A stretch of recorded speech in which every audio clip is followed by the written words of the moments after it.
Visakha MLC ఎన్నికల్లో camp రాజకీయాల కాక మొదలైంది. మొత్తం 838 మంది ఓటర్లుండగా వీరిలో వైసీపీకి 598, కూటమికి 240 వరకు సంఖ్యాబలం ఉంది.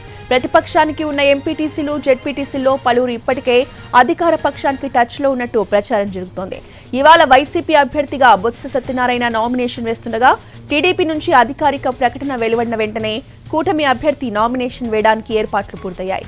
ఇదే జరిగితే ఓటింగ్ బలాబలాలు కీలకంగా మారతాయి.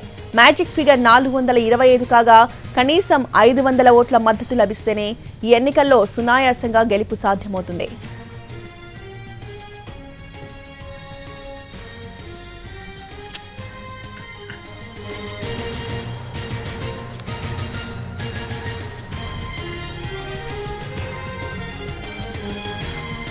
మరోవైపు టీడీపీ ఎమ్మెల్సీ పోటీకి సిద్ధమవడంపై వైసీపీ మండిపడుతోంది. సంఖ్యాబలం లేకపోయినా ఎన్నికల బరిలోకి దిగడమంటే ఖచ్చితంగా ప్రలోభాలకు గురి చేయడం, అధికారాన్ని అడ్డుపెట్టుకుని భయపెట్టే ప్రయత్నంలో భాగమేనని ఆరోపిస్తోంది. మరోవైపు రాజకీయంగా ఎదుర్కోవడానికి ప్రతిపక్షం పూర్తి స్థాయిలో సన్నద్ధమైంది.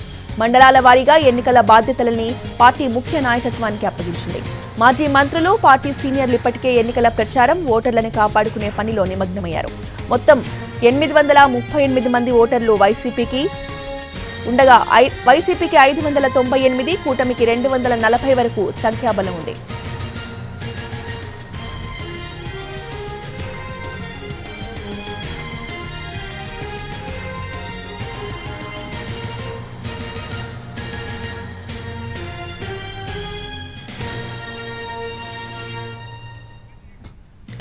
ఎమ్మెల్సీ ఎన్నికల్లో పోటీ అనివార్యంగా మారడంతో వైసీపీ అప్రమత్తమైంది. ఇప్పటికే అరకు, పాడేరు నియోజకవర్గాలకు చెందిన నాయకత్వాన్ని బెంగళూరు పర్యటనకి తరలించింది.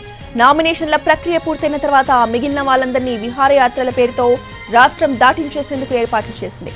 ఇందుకోసం 4 ప్యాకేజీలను రూపొందించగా ఒక బృందం క్రూయిజ్ ట్రిప్ కు రెడీ అయింది. ఇక వీళ్లంతా కూడా శ్రీలంకతో పాటు ఇతర దేశాలు తిరిగి వస్తారని అంతర్గత సమాచారం. మిగిలిన ప్యాకేజీల్లో మైసూర్, ఊటీ, కొడైకెనాల్ వంటి పర్యాటక ప్రదేశాలున్నాయి. మరి కొంతమంది అరుణాచలం, తిరుత్తని, మధురై వెళ్తున్నట్టుగా చర్చ జరుగుతోంది.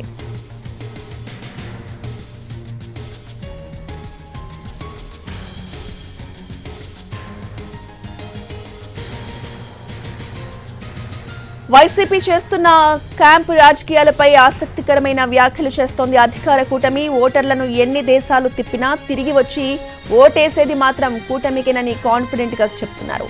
150 ఓట్ల మెజార్టీకి తగ్గకుండా ఎమ్మెల్సీ స్థానం గెలుచుకుంటామని కూటమి ఎమ్మెల్యేలు ధీమాగా ఉన్నారు. ఇటు కూటమి, అటు వైసీపీ ఓటర్లను ఆకట్టుకునే ప్రయత్నంలో బిజీగా మారడం రాజకీయ వాతావరణాన్ని మరింతగా వేడెక్కిస్తోంది.